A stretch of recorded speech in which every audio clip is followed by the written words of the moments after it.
share, but that you read if you need to. But I would argue, look, if you have to do that, I mean, if that's where you're headed, I would just caution you that that's not. You're in the wrong state of mind, and I would wait a little bit before I did it. Oh, and in the 2 weeks between the time you make a decision and the time you actually resign, part of the Yes. 6-week process, there's very few people over the period of 2 weeks can't get their head on straight in terms of how they're going to behave or how they're going to conduct themselves professionally at that resignation. So, yeah, good point. doing it in a fit of anger, that's that not going to work.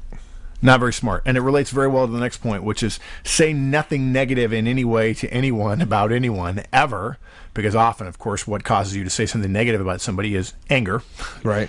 And don't people think, sorry to interrupt, but people think that when they do that, they're somehow going to change things. Like, I'm going to tell everybody what they're doing wrong, because after I leave, a message will have gotten through, and somehow they will change their management style, or some policy will change, or some.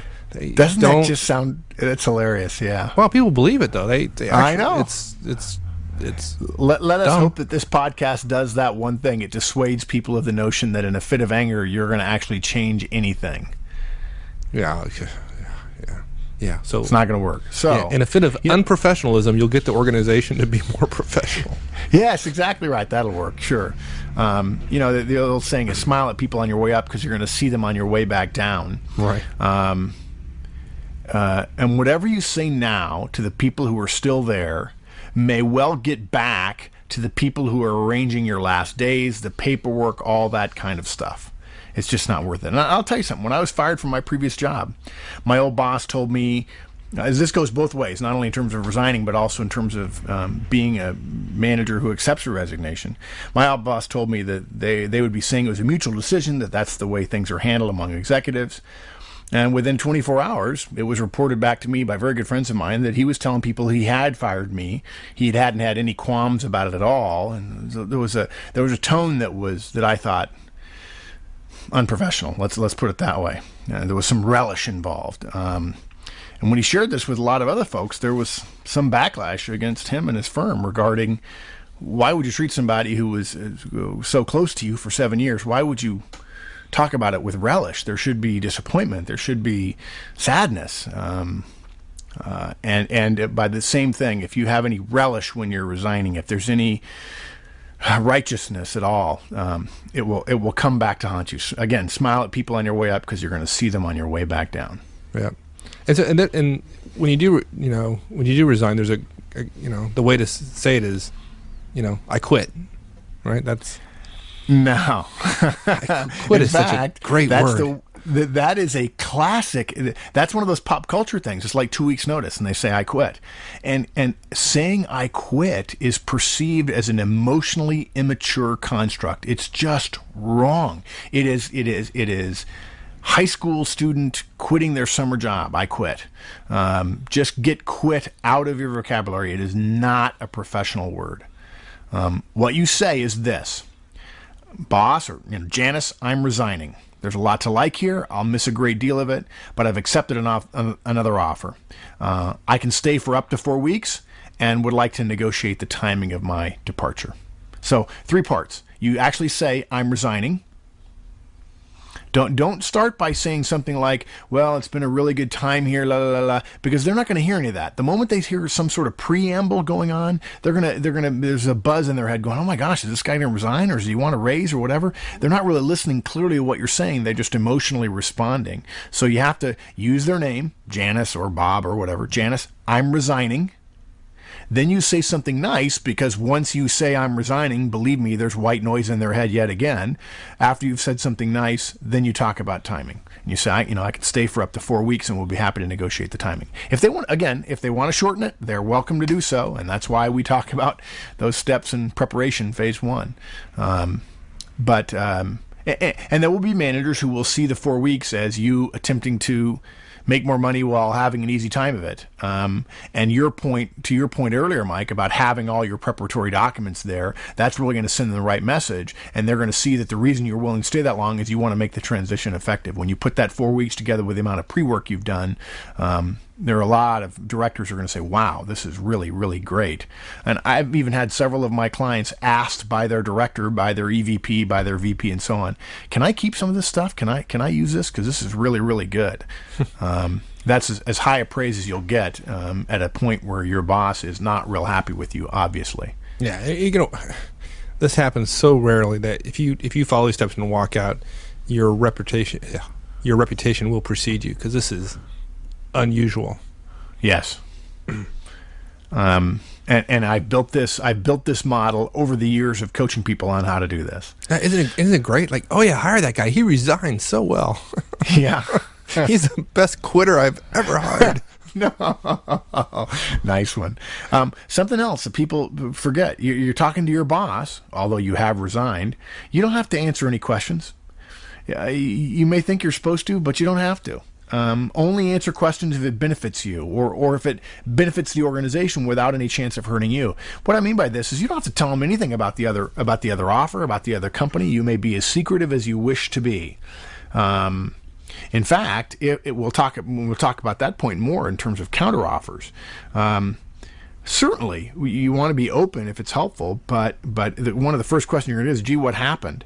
And it's just not an appropriate time to answer that question. And again, we'll talk about exit interviews here in a little while as well.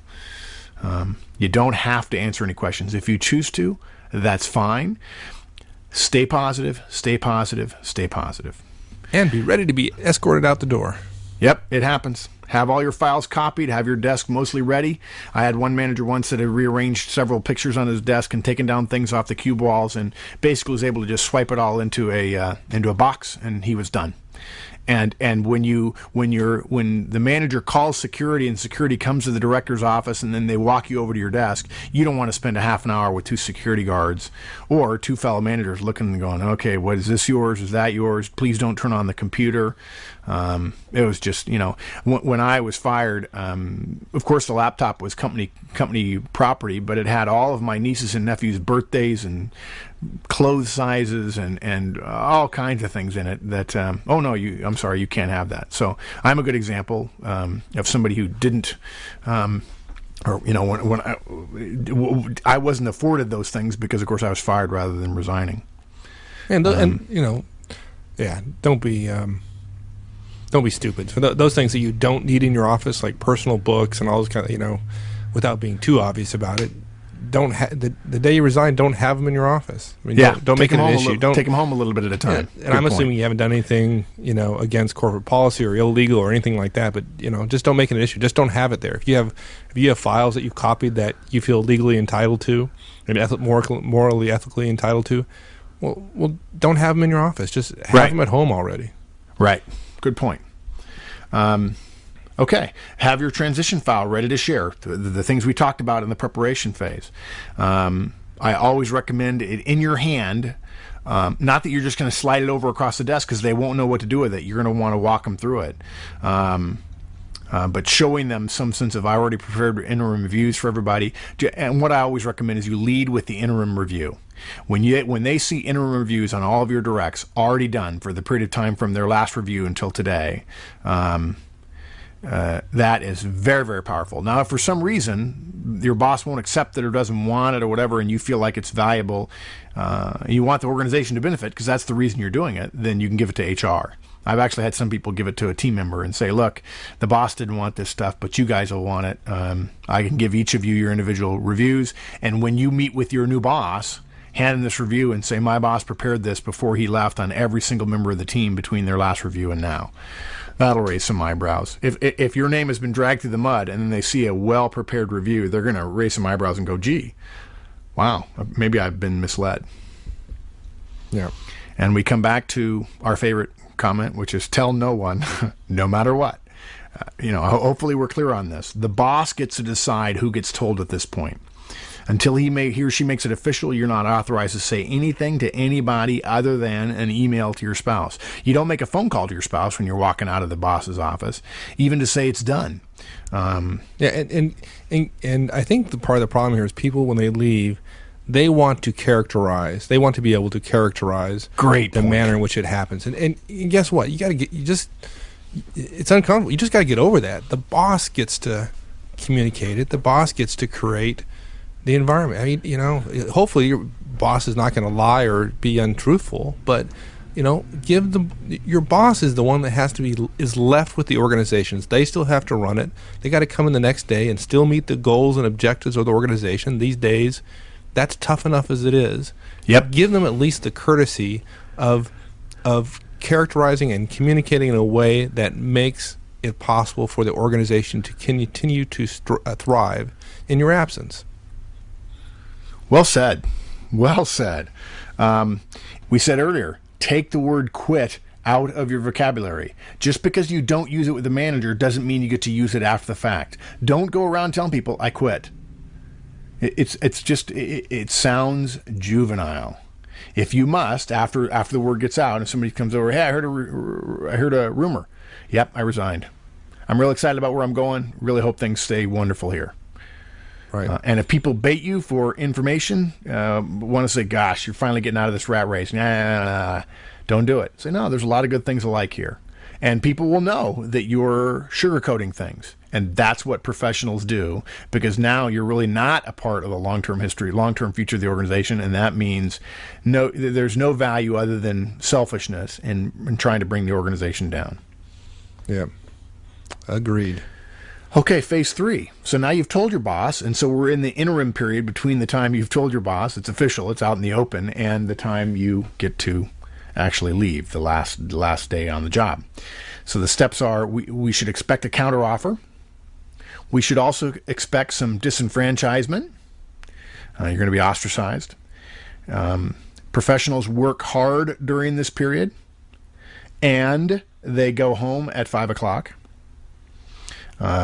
You should talk to a benefits consultant at your firm, if it's big enough, about the benefits that the firm offers and what the resolution is of all the policies and procedures and COBRA and all that kind of stuff. We'll talk about that.